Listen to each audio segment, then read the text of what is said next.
I think Singapore has always been a, if I could call it an entry level of Asia.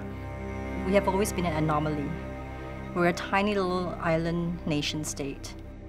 It's been well blended with the Western and Eastern culture.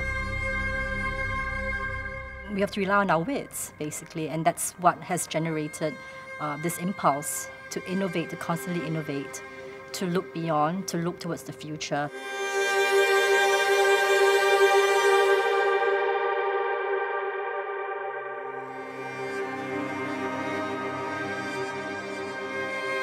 A lot of artists or a lot of chefs will say that they get their inspiration by traveling to discover different flavors, different culture, different way of eating. In Singapore, it's like a small city that it has Chinese culture, you have Indian culture, you have Malay culture. By just walking through Singapore or walking through the cities, you actually get different inspiration. That kind of contrast and at the same time harmonize in one place. I think that's the beauty of Singapore.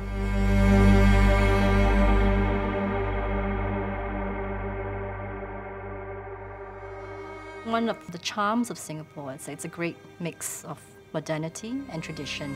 So you have the high-rise buildings, the spanking new malls, the great-looking hotels, but you have the traditional shop houses. A great example of how far Singapore has come is the Marina Bay district, which has become like, you know, the new beacon, the new symbol of Singapore.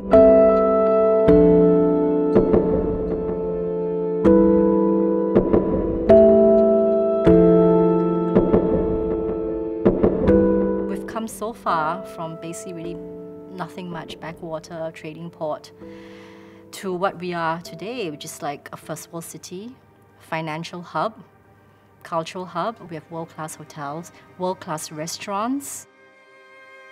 What is Andre's cuisine?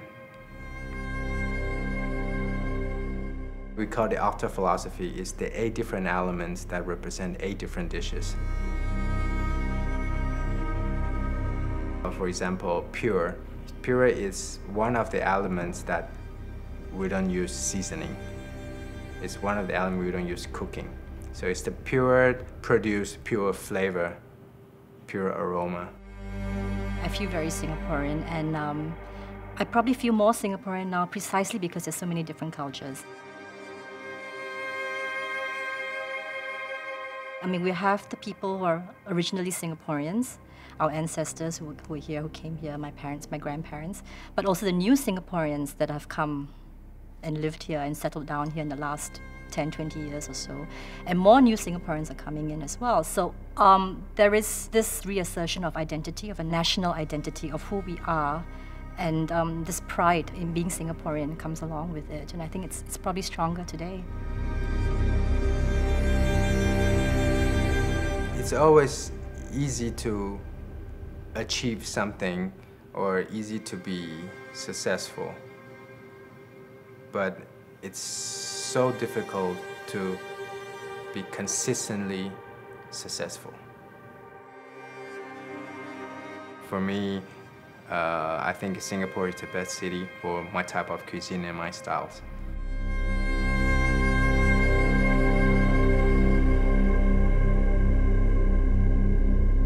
It's a great mix of modernity, progress, together with tradition and culture and heritage.